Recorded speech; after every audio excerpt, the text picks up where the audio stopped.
dowladda Engriisku waxay ka walaacsan tahay xadhiga masuuliyiin xilal sare ka haya xisbiga ugu weyn mucaaradka Somaliland ee wadani oo maalintii shanaad ku jira xabsiga. afayeenka xisbiga wadani barkhad jaamac batuun iyo xogayihii guud ee xisbigaas ayaa 17 bisha November la xidhay kadib isku soo baxu ku baaqay gudoomiye Ciro. madaxa xafiiska Engriska ee Somaliland Eastward Brown ayaa qoraal uu soo saaray ku muujiyay walaaca ay dowladdiisu ka qabto xadhiga masuuliyiintan. Engriisku wuxuu ku baaqayaa in la sii daayo masuuliyiinta xisbiga wadani ama la hor keeno maxkamadda haddii dembi lagu haysto. Master Brown ayaa qoraalka uu soo saaray ku xusay in Engriisku uu soo jeedinayo wada hadal mar kale ay bilaabaan xisbiyada Somaliland isla markaana ka shaqeeyaan sidii ay u dhici lahayd doorashada golaha wakiiladu iyadoo wax dib u dhac ah aanu ku iman. masuuliyiinta laga xidhay xisbiga wadani ayaa la sheegay in lagu xidhay xabsiga madheero oo ku yaala inta u dhaxaysa magaalooyinka Hargeysa iyo Berbera sida uu hore u sheegay gudoomiyaha xisbigu Cabdiraxmaan Ciro.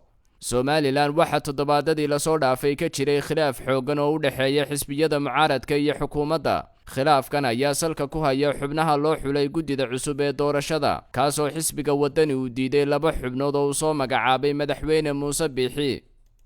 خضر هيبة ساب TV هرقيسة daawashadaadu waa muhiim meel kasta aad joogta daawade fadlan ka mid noqo ku dhawaad 1 milyan ee ku xidhan bartayda Facebook si aad uga mid noqoto like gare sidoo kale subscribe gare bartayda YouTube ka ee Saab TV si aad uga mid noqoto dadka ugu horeeya ee hela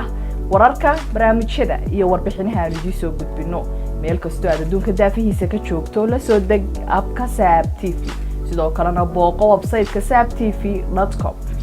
fadlan nagu xidhnow adeega cusub ee shirkadda dahabshiil iyo idahab